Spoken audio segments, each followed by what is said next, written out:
Welcome to the Flashback Recap. Today we're taking a quick look at the American erotic thriller Lethal Seduction. Let's go.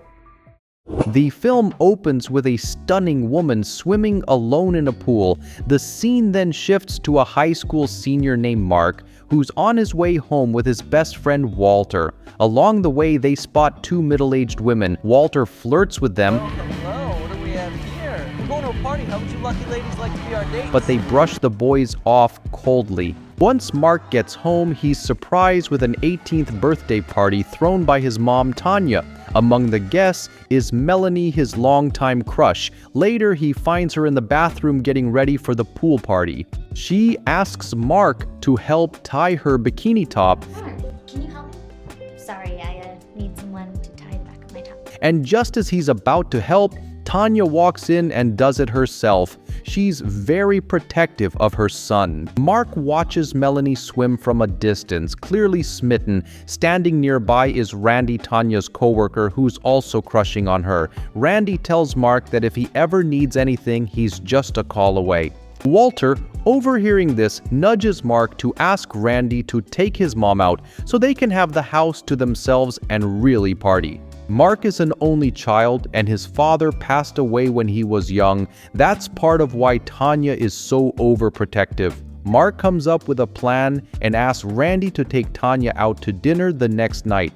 Once the house is empty that evening, the teens kick off a small party. Walter ends up making out with one of Melanie's friends, while Mark sits nearby, nervously quiet next to Melanie. Their fun is cut short when a church deacon shows up, inviting them to Bible study, sent by none other than Tanya, who asked him to check in on her son while she was out. The next day, Tanya sends Mark to the hardware store to pick up some items. There, he meets Carissa, a confident, attractive, middle-aged woman who mistakes him for an employee. Though he tells her he doesn't work there, he still helps explain a product. Mark seems captivated as he watches her walk away. Outside, Carissa asks if he can help her install a shower head. Mark hesitates, knowing he's supposed to help his mom, but she offers to pay, and he agrees. At her house, after Mark finishes fixing the shower, Carissa drops her robe and says she needs to test it. She invites Mark to join her. Nervous, he talks himself into it. He removes his shirt and steps into the shower. That day, they grow closer and spend intimate moments together throughout the house, the kitchen, the bedroom, and even the shower. When Mark gets home, Tanya immediately notices that he's unusually cheerful. Later, Mark tells Walter about the wealthy older woman he just slept with, and Walter is shocked. That evening, Tanya asks Mark why he's all dressed up. He tells her he's going on a date. When she asks if it's with Melanie, he says it's someone else. On their dinner date, Mark tells Carissa about a mobile app he's been working on. She mentions she knows someone at Intel who might be interested in it. Mark gets excited, but then she adds that if she helps him, she expects something in return.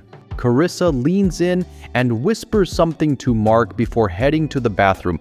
While she's away, a man quietly approaches Mark and warns him to leave while he still can. Mark, unfazed, brushes it off. When Carissa returns, the two leave together and spend the night at her place. The next morning, Tanya is furious with her son for not calling all night. She's clearly worried Mark hasn't been acting like himself lately. Before he heads out, Tanya says she'll make dinner, but Mark tells her he might not be home. Mark starts spending more time with Carissa. He learns she inherited her wealth after her wealthy husband died 5 years ago. One day, after helping her apply some lotion, the two grow closer and share an intimate moment by the pool. One evening, while Mark is showering, Tanya checks his phone. She discovers the name of the woman he's been seeing, Carissa. Meanwhile, we see Carissa alone at home taking pills and suffering a breakdown. She smashes a mirror in frustration.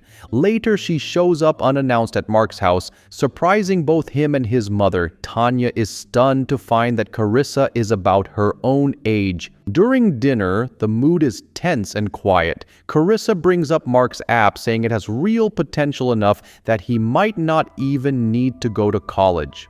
Tanya is visibly upset and insists that Mark isn't skipping out on his Princeton scholarship. She flatly says she doesn't approve of their relationship. Carissa fires back, saying Mark's not a little boy anymore. Tanya, now furious, insults Carissa, prompting her to leave the table. Mark chases after her to apologize, but Carissa snaps back, saying a real man makes his own choices, not ones his mommy approves.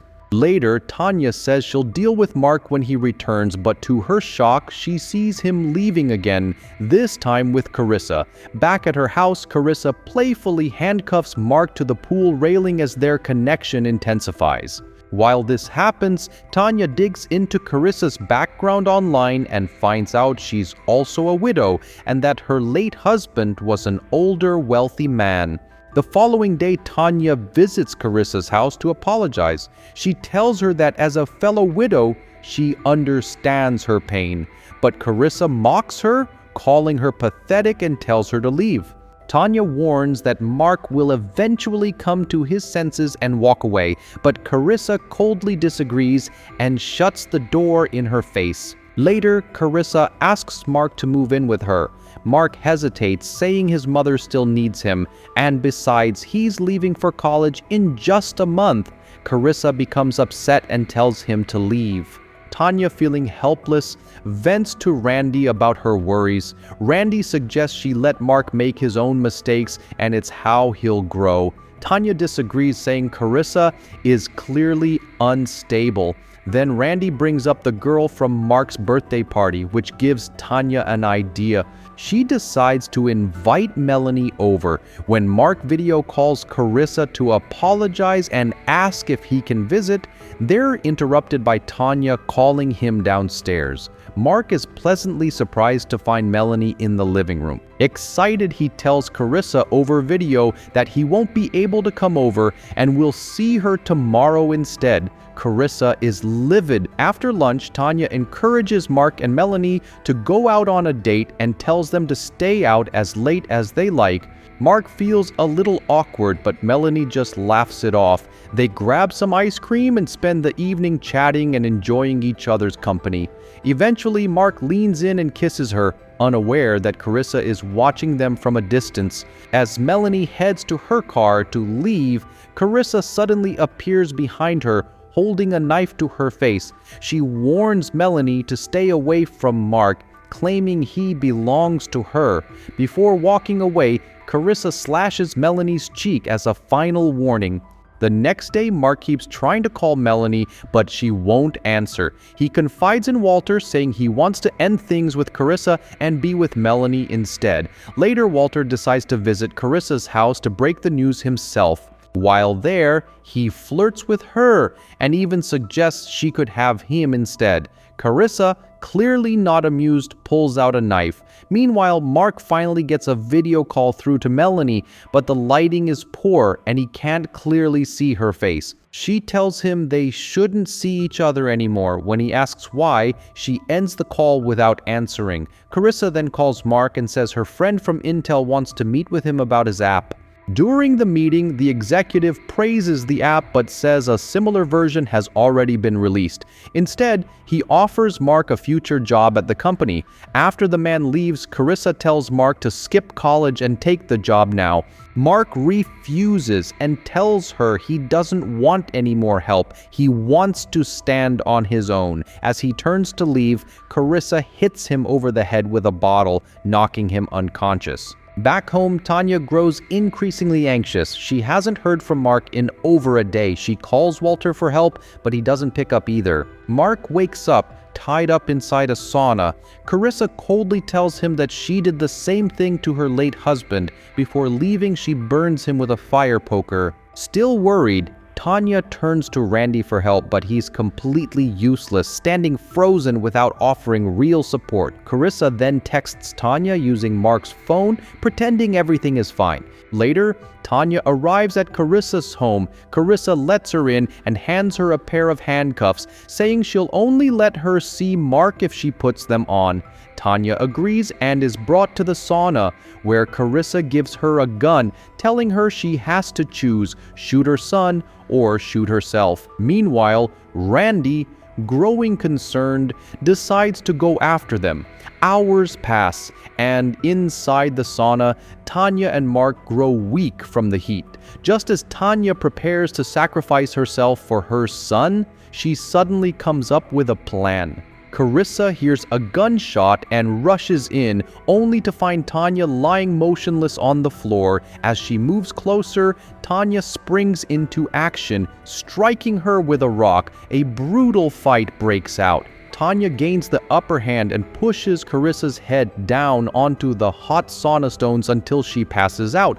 Mark and Tanya escape, but Carissa isn't done yet. She chases after them one last time. Just as she's about to strike, she's suddenly stabbed with the fire poker by Randy, who's finally stepped up. He also discovers Walter tied up and stuffed inside a storage bin. A month later, Mark is packing for college. Melanie is by his side, ready to start the next chapter together. Tanya, finally ready to let go, tearfully says goodbye to her son. As they drive off, Walter's new girlfriend arrives, a wealthy, older widow, and with that, the movie comes to an end. Thanks for watching, friends. If you enjoyed this recap, hit that like button and don't forget to subscribe to the channel. I'll see you in the next video. Until then, stay safe, take care, and have an awesome day.